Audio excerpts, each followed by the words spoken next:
ನಮಸ್ತೆ ಮಿತ್ರರೇ. ನೇಂದ್ರ ಬಾಳೆಹಣ್ಣು ಯಾರಿಗೆ ಇಷ್ಟ ಇಲ್ಲ? ಬಹಳ ರುಚಿಕರವಾಗಿರುತ್ತದೆ ಮತ್ತು ಆರೋಗ್ಯಭರಿತವೂ ಹೌದು. ಯಾರಿಗೆಲ್ಲ ಕ್ಯಾಲ್ಸಿಯಂನ ಡಿಫಿಷಿಯನ್ಸಿ ಉಂಟು ಅಂಥವರು ಇದನ್ನು ಒಂದು ಅರ್ಧ ದಿನಕ್ಕೆ ತಿನ್ನಬೇಕು, ಅಥವಾ ಒಂದಾದರೂ ಅಂದರೆ ಸ್ವಲ್ಪ ಹೀಟ್ ಆಗ್ತದೆ. ಹೀಟ್ ಆಗುವವರು ಅದಕ್ಕೆ ತುಪ್ಪ ಹಾಕಿ ತಿಂದರೆ ಬಹಳ ಉತ್ತಮ. ಹಾಗಾದರೆ ಈ ನೇಂದ್ರ ಹಣ್ಣು ತುಂಬ ಹಣ್ಣಾದರೆ ಮಾತ್ರ ನಮಗೆ ಏನಾಗ್ತದೆ, ಅದನ್ನು ಏನು ಮಾಡಬೇಕು, ಒಂದು ಪುಡಿ ಮಾಡಬೇಕು, ಅಥವಾ ಆದರೆ ಬಜ್ಜಿ ಮಾಡಬೇಕು, ಅಥವಾ ಇನ್ನು ಏನಾದರೂ ಮಾಡ್ತೇವೆ. ಇವತ್ತು ನಾನು 2 ಹಣ್ಣಾದ ಬಾಳೆಹಣ್ಣು ಉಂಟು, ನಾನು ಒಂದನ್ನು ಯೂಸ್ ಮಾಡಿ ಇವತ್ತು ಒಂದು ರುಚಿಕರವಾದ ಅಂಬಡೆಯನ್ನು ಮಾಡಿದ್ದೇನೆ. ಹಾಗಾದರೆ ಇದಕ್ಕೆ ಏನೆಲ್ಲ ಸಾಮಗ್ರಿಗಳು ಬೇಕು ಎಂದು ನೋಡೋಣ ಅಲ್ಲವೇ? ನಮಸ್ತೆ ಮಿತ್ರರೇ. ಇವತ್ತು ನೋಡಿ, ತುಂಬ ಹಣ್ಣಾದ ಒಂದು ನೇಂದ್ರ ಬಾಳೆ ಉಂಟು. ಈ ನೇಂದ್ರ ಬಾಳೆಯಿಂದ ನಾವು ಒಂದು ಸಿಹಿಯಾದ ಅಂಬಡೆಯನ್ನು ಮಾಡೋಣ. ಬಹಳ ರುಚಿಕರವಾಗಿರ್ತದೆ. ಸಂಜೆಯ ಹೊತ್ತಿನಲ್ಲಿ ತಿನ್ನಲಿಕ್ಕೆ ಬಹಳ ಖುಷಿ ಆಗ್ತದೆ. ಬ್ರೇಕ್ಫಾಸ್ಟಲ್ಲಿ ಸಹ ಮಾಡ್ಬೋದು. ಅದಕ್ಕೆ ಗೋಧಿ ಹಿಟ್ಟು ತೆಗೆದುಕೊಂಡಿದ್ದೇನೆ, ಒಂದು 150 ಗ್ರಾಮ್ಸ್. ಒಂದು 50 ಗ್ರಾಮ್ಸ್ನಷ್ಟು ಬೆಲ್ಲ ತೆಗೆದುಕೊಂಡಿದ್ದೇನೆ. ಇದು ಸಿಹಿ ಕಮ್ಮಿ ಇದ್ದರೆ ಸ್ವಲ್ಪ ಹೆಚ್ಚು ಬೆಲ್ಲ ತೆಗೆದುಕೊಳ್ಳಿ. ಏಲಕ್ಕಿ ಒಂದು 4-5, ಮತ್ತು ಸ್ವಲ್ಪ ಅಡಿಗೆ ಸೋಡೆ, ಇದು ಇನ್ಸ್ಟೆಂಟ್ ಆಗಿ ಕೂಡಲೇ ಮಾಡುವಂಥದ್ದು, ಮತ್ತು ಕರಿಯಲು ಎಣ್ಣೆ.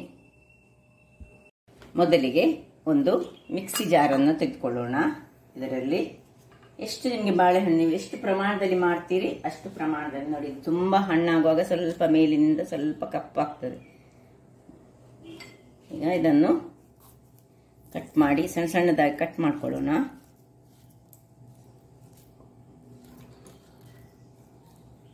ಇದನ್ನು ಗ್ರೈಂಡ್ ಮಾಡಲಿಕ್ಕೆ ಉಂಟು. ಮೊದಲಿಗೆ ಗ್ರೈಂಡ್ ಮಾಡಿಕೊಂಡು ಸ್ವಲ್ಪ ನೀರು ಮತ್ತು ಸ್ವಲ್ಪ ಬೆಲ್ಲ ಹಾಕ್ಕೊಂಡು ನಾನು ಗ್ರೈಂಡ್ ಮಾಡ್ತಾ ಇದ್ದೇನೆ. ನೀವು ಇದನ್ನು ಮೈದಾದಲ್ಲಿ ಸಹ ಮಾಡ್ಬೋದು. ಮೈದಾದಲ್ಲಿ ಮಾಡಿದ್ರೆ ಇನ್ನೂ ಸಹ ರುಚಿ ಹೆಚ್ಚಾಗ್ತದೆ, ಆದರೆ ಆರೋಗ್ಯಕ್ಕೆ ಒಳ್ಳೆಯದಲ್ಲ ಹೇಳಿ ನಾನಿವತ್ತು ಗೋಧಿ ಹಿಟ್ಟಿನಿಂದ ಮಾಡ್ತಿದ್ದೇನೆ. ಗೋಧಿ ಹಿಟ್ಟಿನಿಂದ ಮಾಡಿದ್ದೆ ಸಹ ರುಚಿಕರವಾಗಿರ್ತದೆ. ನೋಡಿ, ಇದಕ್ಕೆ ಸ್ವಲ್ಪ ಬೆಲ್ಲವನ್ನು ಹಾಕೊಳ್ಳೋಣ, ಮತ್ತು ಸ್ವಲ್ಪ ನೀರನ್ನು ಹಾಕ್ಕೊಂಡು ಇನ್ನು ಸ್ವಲ್ಪ ಉಪ್ಪನ್ನು ಹಾಕೊಳ್ತೇನೆ. ಹಾಕ್ಕೊಂಡು ಗ್ರೈಂಡ್ ಮಾಡಿ ತರ್ತೇನೆ. ನೋಡಿ ವೀಕ್ಷಕರೇ, ನೋಡಿ ಹೀಗೆ ಬಂತು. ಇದು ಖಾಲಿ ಆ್ಯಕ್ಚುಲಿ ನಾನು ನೀರಿದಕ್ಕೆ ಒಂದು ಸಣ್ಣ ಸ್ಪೂನ್ನಲ್ಲಿ, ಈ ಸ್ಪೂನಿನಲ್ಲಿ 3 ಚಮಚದಷ್ಟು ಮಾತ್ರ ಹಾಕಿದ್ದು. ನೋಡಿ ಹೇಗೆ ಬಂತು ನೋಡಿ. ಈಗ ಇದನ್ನು ಒಂದು ಬೌಲಿಗೆ ಟ್ರಾನ್ಸ್ಫರ್ ಮಾಡೋಣ.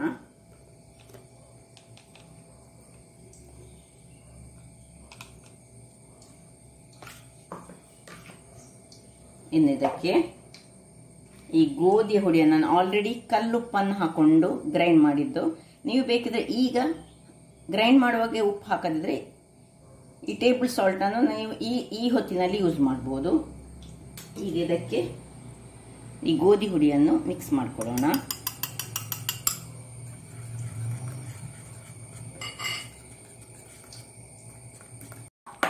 ನೋಡಿ, ಇದು ತುಂಬ ದಪ್ಪ ಆಯಿತು.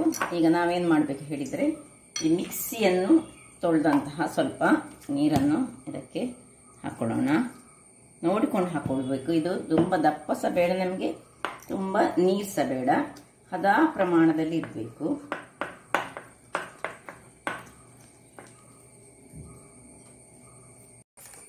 ನೋಡಿ ವೀಕ್ಷಕರೇ, ಈ ಹದದಲ್ಲಿ ಬರಬೇಕು. ನೋಡಿ, ಹೀಗೆ ಮಾಡುವಾಗ ಹೀಗೆ ಬೀಳಬೇಕು. ಅದು ತುಂಬ ದಪ್ಪ ಸಾಗಬಾರ್ದು, ತುಂಬ ನೀರು ಸಾಗಬಾರ್ದು. ಈಗ ಇದಕ್ಕೆ ಏಲಕ್ಕಿಯನ್ನು ಹಾಕೊಳ್ಳೋಣ. ಏಲಕ್ಕಿಯನ್ನು ಪುಡಿ ಮಾಡಿಟ್ಟುಕೊಂಡಿದ್ದೇನೆ ನಾನು. ಏಲಕ್ಕಿ ಹಾಕಿ ಇನ್ನೊಮ್ಮೆ ಚೆನ್ನಾಗಿ ತಿರುಗಿಸೋಣ.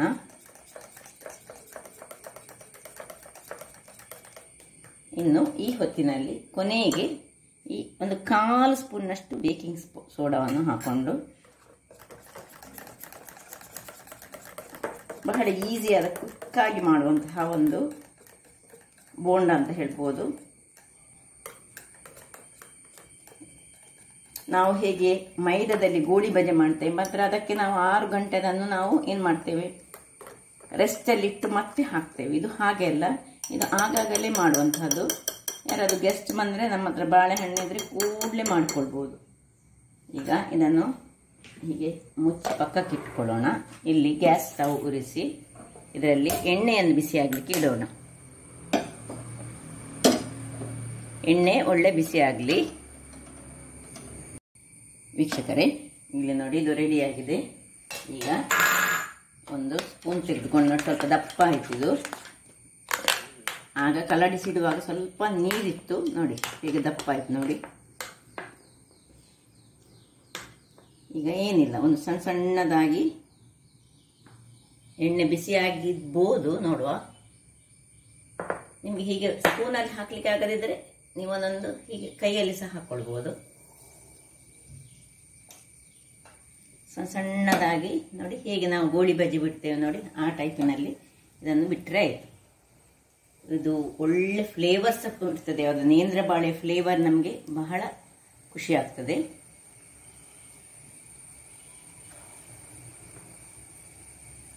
ನಿಮ್ಗೆ ಇದರಲ್ಲಿ ಎಷ್ಟು ಹಾಕ್ಲಿಕ್ಕೆ ಆಗ್ತದೆ ಅಷ್ಟನ್ನು ಹಾಕೊಂಡ್ರೆ ಆಯಿತು. ಸ್ವಲ್ಪ ನೊರೆ ಬಂತು, ಸ್ವಲ್ಪ ಎಣ್ಣೆ, ನಂದು ಹಳೆ ಎಣ್ಣೆ ಸಹ ಸ್ವಲ್ಪ ಇರ್ತದೆ ಅಂತ ಮಿಕ್ಸ್ ಮಾಡಿದ್ದೇನೆ ನಾನು. ಸ್ವಲ್ಪ ಫ್ಲೇಮ್ ಸ್ವಲ್ಪ ಸಣ್ಣದಿರಬೇಕು, ದೊಡ್ಡದು ಬೇಡ, ಸುರಿಗೆ ಮಾತ್ರ ದೊಡ್ಡದಿರಬೇಕು. ಯಾಕಂದ್ರೆ ಒಮ್ಮೆಲೆ ಕಲರ್ ಅದರದ್ದು ಚೇಂಜ್ ಆಗಬಾರ್ದು ನೋಡಿ. ಕೂಡಲೇ ನಾವು ಅದನ್ನು ತಿರುಗಿಸಬಾರ್ದು ನೋಡಿ. ಹೇಗೆ ಕಲರ್, ಯಾಕೆ ಹೇಳಿದರೆ ಹೇಗೆ ಬಂತು ನೋಡಿ, ಗೋಳಿ ಬಜ್ಜಿಯ ರೀತಿಯಲ್ಲಿ ಬರ್ತದೆ ಇದು. ಇದು ಮತ್ತೆ ಇನ್ಸ್ಟೆಂಟ್ ಆಗಿ ಮಾಡುವಂಥದ್ದು. ಈ ನೇಂದ್ರ ಬಾಳೆಯ ಫ್ಲೇವರ್ ಅದು ಕೊಡ್ತದೆ ನಮಗೆ, ಅದು ಬಹಳ ರುಚಿಕರ ಆಗಿರ್ತದೆ. ಮತ್ತೆ ನೋಡಿ, ಹೀಗೆ ಸ್ವಲ್ಪ ಹೇಗೆ ನಾವು ಗೋಳಿ ಬಜ್ಜಿಗಳನ್ನು ತಿರುಗಿಸ್ತೇವೆ ನೋಡಿ, ಅದೇ ರೀತಿಯಲ್ಲಿ ತಿರುಗಿಸಿದ್ರೆ ಆಯಿತು. ಇದು ಗೋಧಿ ಹಿಟ್ಟಿನಿಂದ ಮಾಡಿದ ಕಲರ್ ಸ್ವಲ್ಪ ಬ್ರೌನಿಶ್ ಬರ್ತದೆ. ನಮ್ಮ ಗೋಳಿ ಬಜ್ಜಿ ಅದು ನಾವು ಮೈದಾದಲ್ಲಿ ಮಾಡೋದಲ್ಲ. ಹೀಗೆ ಸ್ವಲ್ಪ ಕೈ ಆಡಿಸ್ತಾನೇ ಇರಬೇಕು.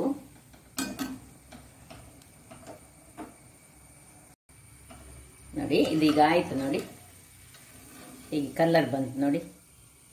ಬಹಳ ರುಚಿಕರವಾಗಿರ್ತದೆ. ಅಂದರೆ ನೀವು ಎಣಿಸ್ಲಿಕ್ಕಿಲ್ಲ ಇಷ್ಟು ಒಳ್ಳೇದಾಗ್ತದ ಅಂತ ಹೇಳಿ.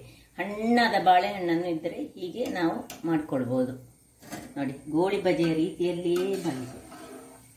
ಏನು 5-6 ಗಂಟೆಗಳ ಕಾಲ ಇಟ್ಕೊಳ್ಬೇಕಂತಿಲ್ಲ, ಕೂಡಲೇ ಮಾಡುವಂತಹದ್ದು ನೋಡಿ. ಇನ್ನು ಪುನಃ ಅದೇ ರೀತಿಯಲ್ಲಿ ನೋಡಿ, ಹೀಗೊಂದು ತೆಗೆಯೋದು.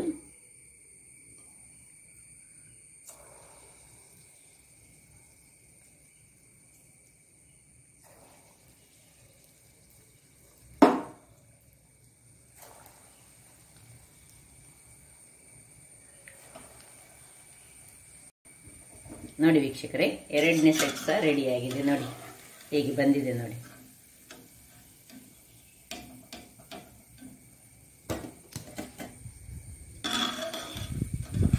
ಸ್ವಿಚ್ ಆಫ್ ಮಾಡ್ಕೊಳ್ಳೋಣ ನೋಡಿ.